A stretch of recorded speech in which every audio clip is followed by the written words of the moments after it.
नमस्कार विद्यार्थियों, आशा करता हूं कि कोरोना काल में आप सभी घर पर स्वस्थ, सुखद और निरोगी होंगे। आज हम बात कर रहे हैं कक्षा 11 रसायन विज्ञान की। सर्वप्रथम तो आप सभी को बहुत बहुत बधाई कि आप सभी ने कक्षा 10वीं में बहुत अच्छे अंक ला करके परीक्षा को पास किया और 11वीं कक्षा में अपने विषय के तौर पर आपने विज्ञान को चुना। विज्ञान हमारे लिए कोई नया विषय नहीं है, हम सभी विज्ञान को पढ़ते आ रहे हैं और अभी तक जो विज्ञान पढ़ रहे थे उस विज्ञान में और अब जो पढ़ेंगे उस विज्ञान में फर्क क्या है वो मैं आपको थोड़ा सा बता दूं, क्योंकि आप लोग अब 10वीं से 11वीं में आ चुके हैं। अभी तक आप विज्ञान की किताब जो पढ़ते थे, 9वीं 10वीं में आपने जो पढ़ी होगी, उसमें सारे सब्जेक्ट विज्ञान के जितने भी भाग हैं वो सब एक साथ रहा करते थे। अब चूंकि आपने विज्ञान को और विस्तार से पढ़ने का मन बना लिया है और आपने विज्ञान विषय चुन ही लिया है, तो अब आपको सारे विषयों को अलग अलग तरीके से पढ़ना होगा। जैसे कुछ एक की बात करें, साइंस में हम बात करें तो केमिस्ट्री जो भी हम पढ़ने जा रहे हैं, रसायन विज्ञान जिसको कहते हैं केमिस्ट्री। उसके अलावा एक विज्ञान का स्वरूप है भौतिक विज्ञान, जिसको आप फिजिक्स कहेंगे।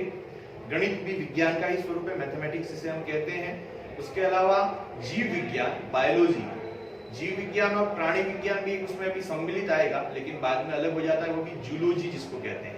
उसके अनुसार एक हम देखते हैं कि भूमि का जो विज्ञान है, जो पत्थरों का, चट्टानों का, जियोलॉजी, एनवायरमेंटल साइंस, पर्यावरण विज्ञान, ऐसे बहुत सारे अनेक इसके प्रकार हैं जिसे हम पढ़ेंगे। तो आज की इस कक्षा में हम बात कर रहे हैं रसायन विज्ञान की, केमिस्ट्री। अब रसायन विज्ञान क्या होता है, अगर आपसे सीधे शब्दों में कोई पूछे तो रसायन का मतलब तो आप समझ चुके होंगे कि रसायन किसे कहते हैं हम लोग। आप सुबह जब उठते हैं और उठते ही आप जब दूध, शक्कर, चाय पत्ती का मिश्रण बना करके चाय पीते हैं, वो चाय भी एक रसायन है। तो वहीं से हमारी शुरुआत हुई। आप जिस तंत्र मंजन का उपयोग करते हैं वो भी रसायन विज्ञान है। अनेक पदार्थों से मिल करके वो एक पदार्थ बनता है जिसका उपयोग हम हमारे दांत साफ करने में करते हैं। दैनिक जीवन में हम पेट्रोल का उपयोग करते हैं, वह भी एक रसायन है। मतलब रसायन विज्ञान एक ऐसी विज्ञान की शाखा है जो हमसे अछूती नहीं है। हम उसे हमेशा से पढ़ते आ रहे हैं, समझते आ रहे हैं, हमारे जीवन में उपयोग करते आ रहे हैं, लेकिन कहाँ करते हैं, कैसे करते हैं, वो अब हम सीखने जा रहे हैं। तो हम चलिए इस बात को शुरुआत करते हैं। तो शुरुआत में मैं आपको बता दूं कि रसायन विज्ञान जिसे हम केमिस्ट्री कहते हैं, आपके सिलेबस में 11 और 12, 11वीं 12वीं कक्षा में इसके जो प्रकार आएंगे, मुख्य तो 3 प्रकार होंगे। एक प्रकार होगा इनऑर्गेनिक केमिस्ट्री, जिसको हम हिंदी में कहते हैं अकार्बनिक रसायन। दूसरा प्रकार इसका होगा ऑर्गेनिक केमिस्ट्री, जिसका अर्थ हिंदी में होता है कार्बनिक रसायन। और इसका ही तीसरा स्वरूप जो हम पढ़ेंगे वो है फिजिकल केमिस्ट्री, भौतिक रसायन। देख पा रहे होंगे आप, अकार्बनिक, कार्बनिक और भौतिक। इसके अलावा आपके इस सिलेबस में एक चैप्टर है जो एनवायरमेंटल केमिस्ट्री का है, अर्थात पर्यावरणीय रसायन, वो भी हम पढ़ेंगे। मुख्यतः ये 3 भाग हैं। तो सबसे पहला जो आपका प्रथम अध्याय है उसकी बात हम करें, अगर उसकी बात करेंगे, अध्याय का नाम है रसायन विज्ञान की कुछ मूल अवधारणाएं। आपका कक्षा 11 का रसायन विज्ञान का अध्याय फर्स्ट। आप लोगों को यह भी ध्यान होगा कि इस बार से हमारी राजस्थान सरकार ने आपके कोर्स में बदलाव कर दिया है। तो एनसीईआरटी का जो कोर्स है वही अब 11वीं कक्षा में चलेगा। तो ये आपके लिए और अच्छा है कि एनसीईआरटी की जो मानक पुस्तकें हैं उन्हीं को राजस्थान बोर्ड ने प्रस्तावित किया है और बहुत अच्छी किताबें हैं वो। तो आप जब घर पर भी हैं तो उसका अध्ययन करते रहें और उससे कुछ न कुछ नई जानकारियां प्राप्त करते हैं। अध्याय फर्स्ट है रसायन विज्ञान की कुछ मूल अवधारणाएं। मतलब आपको रसायन विज्ञान समझाने का एक प्रयास है अध्याय 1 के माध्यम से। हम बात करें, पूरा विश्व इस समय रसायन विज्ञान, साइंस की टेक्नोलॉजी का युग है, हम कह रहे हैं। दवाइयाँ जितनी भी है, औषधीय जो गुणधर्म है, सभी कुछ रसायन विज्ञान में आता है। लेकिन भारत प्राचीन काल से रसायन विज्ञान में सक्षम रहा है, ये इस अध्याय में भी बताया गया है, क्योंकि हमारे बहुत से महर्षि हुए, बहुत से योग ऋषि हुए, बहुत से आयुर्वेदाचार्य हुए, जिन्होंने उस समय में जब इतना युग नहीं था इस टेक्नोलॉजी का, तकनीक का, तब भी उन्होंने बहुत ही सटीक जानकारी हमें बताई है। कुछ एक की हम बात करेंगे आपसे, तो मैं चाहूंगा अगर आप नोट्स बना रहे हैं घर पर तो मैं आपको लिखवाऊं, वैसे आप लिखते रहे और जो समझाऊं उसे आप समझने का प्रयत्न करें। तो सबसे पहले तो रसायन विज्ञान की परिभाषा आप लिखें, हेडिंग लगाएं, रसायन विज्ञान। क्या होता है रसायन विज्ञान, लिखें इसमें आप। विज्ञान की वह शाखा जिसमें पदार्थों का संश्लेषण, विज्ञान की वह शाखा जिसमें पदार्थों का संश्लेषण, संघटन, गुणधर्म और अभिक्रियाओं का अध्ययन किया जाता है, रसायन विज्ञान कहलाती है। अर्थात पदार्थ हमारे चारों ओर सभी पदार्थ हैं, उन पदार्थों का संगठन, किससे बना है, कितने अनुपात में बना है, उनके गुणधर्म, क्या क्या उनके गुण है, किस किस जगह उनका उपयोग किया जा सकता है, और अभिक्रियाएं, एक पदार्थ अगर बनाना है तो कितने पदार्थों का सम्मिश्रण करना होगा, 2, 3, 4, इन पदार्थों को मिलाने से ये नया पदार्थ बनेगा, ये सब कुछ रसायन विज्ञान के अंतर्गत आता है। अब 2 देश ऐसे हैं इस विश्व के जिसमें रसायन विज्ञान काफी प्राचीनता से, एक तो हमारा भारत, मैंने आपसे बात की, दूसरा और देश है, तो लिखिए इन पंक्ति में आप, चीन और भारत दोनों देशों में रासायनिक प्रक्रम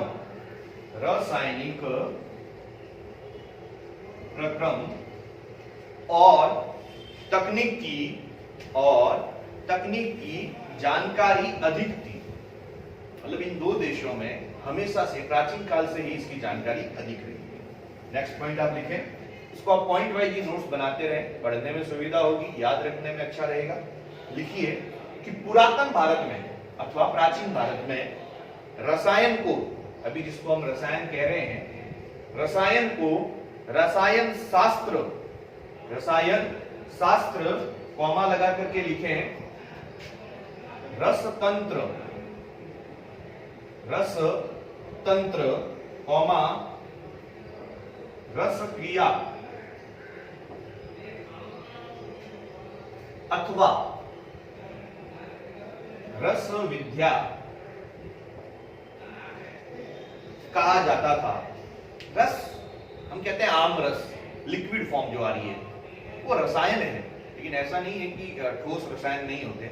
लेकिन एक याद रखने के तरीके से हम देखें कि रसायन मतलब रस से बनी हुई चीजें, रस जिसमें आ रहा है, आपको पढ़ने में भी रस आएगा, तभी तो इसको रसायन कहा गया है। बहुत अच्छा विषय है और इसको पढ़ते हुए अगर आप अपने दैनिक जीवन से जोड़ने का प्रयत्न करेंगे तो बहुत आनंद आएगा।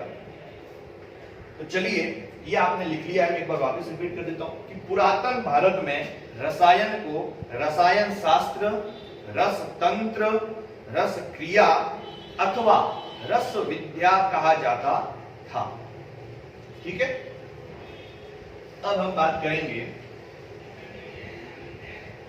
अब आपने कहेंगे कि आप कह रहे हैं कि प्राचीन भारत में रसायन इतना सक्षम था, हमारे यहाँ समृद्ध था, तो कैसे था? इसके कुछ उदाहरण मैं आपको बताता हूँ, बड़ा आनंद आएगा और आश्चर्य भी होगा कि हम भारत के लोग इतने सक्षम थे। तो हेडिंग लगाएं आप, प्राचीन भारत में रसायन के कुछ उदाहरण। हेडिंग लगाएंगे आप, प्राचीन भारत में रसायन विज्ञान के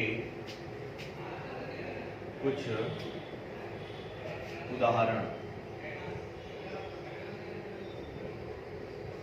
अभी उदाहरणों में हम बात करें। पहला उदाहरण लिखिए आप, मैं लिखवाता हूं इसको। आपने सामाजिक विज्ञान में पढ़ा होगा 9वीं 10वीं में या उससे पहले। हमारे यहाँ पे दो संस्कृतियां खुदाई में हमें पता होगी, मोहनजोदड़ो और हड़प्पा, नाम सुना होगा। वहां भी रसायन विज्ञान हमें मिला। कैसे मिला देखिएगा, लिखिए सिंध में मोहनजोदड़ो, भारत में सिंध प्रांत था, सिंध में मोहनजोदड़ो और पंजाब में हड़प्पा की खुदाई। सिंध में मोहनजोदड़ो और पंजाब में हड़प्पा की खुदाई, नंबर 1 तो था ये। तो इसमें कैसे था वो नंबर 2 में लिखे आप।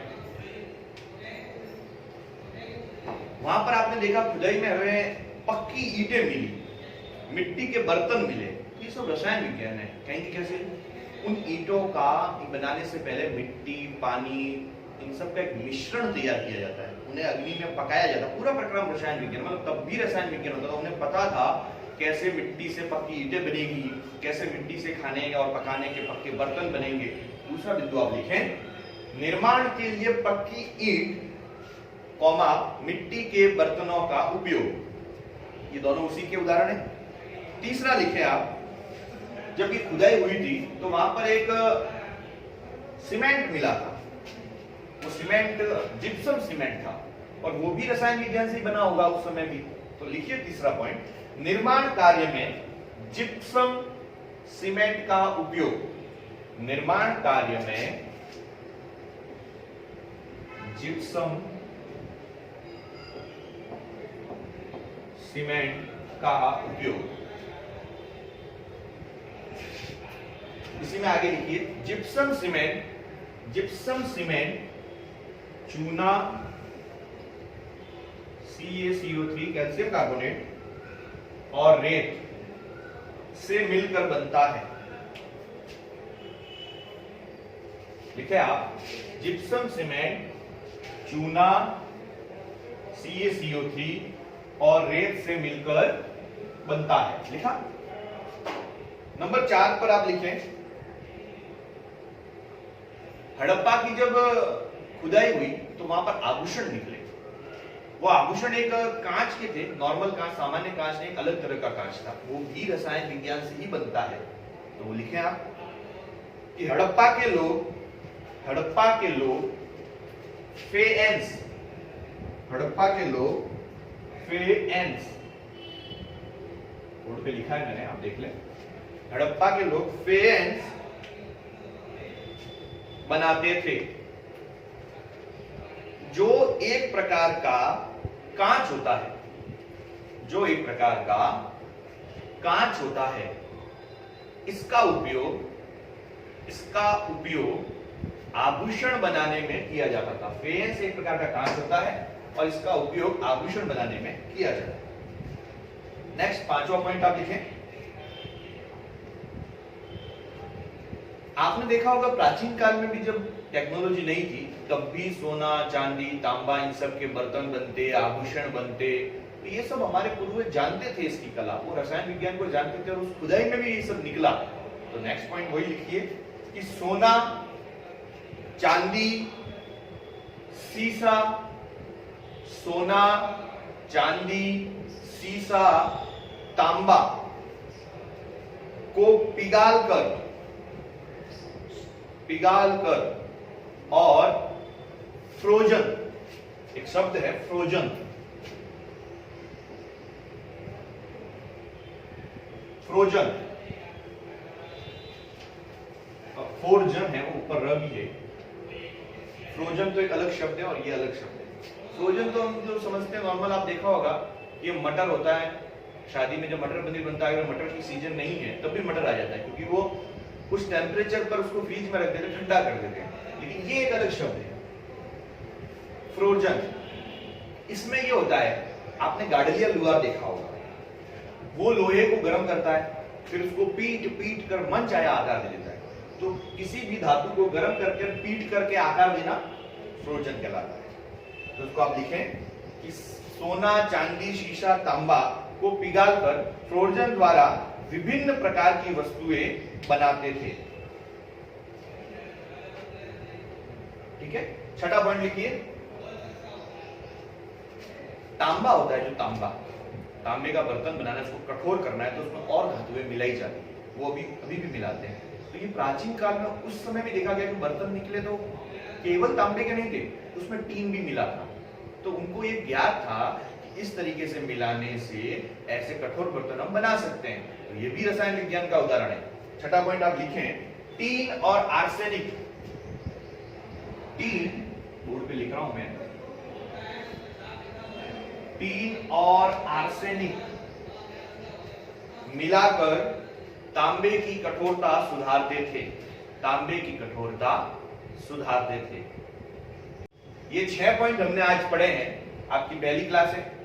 रसायन विज्ञान को समझने का धीरे धीरे प्रयत्न करें और बहुत आनंद के साथ और अपने स्वयं से, आसपास के परिवेश से, दैनिक जीवन से इनको जोड़ें।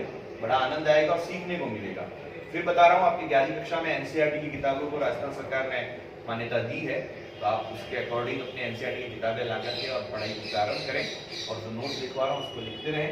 6 बिंदु हमने लिखे हैं आज। अगली क्लास में हम इससे आगे की बात करेंगे।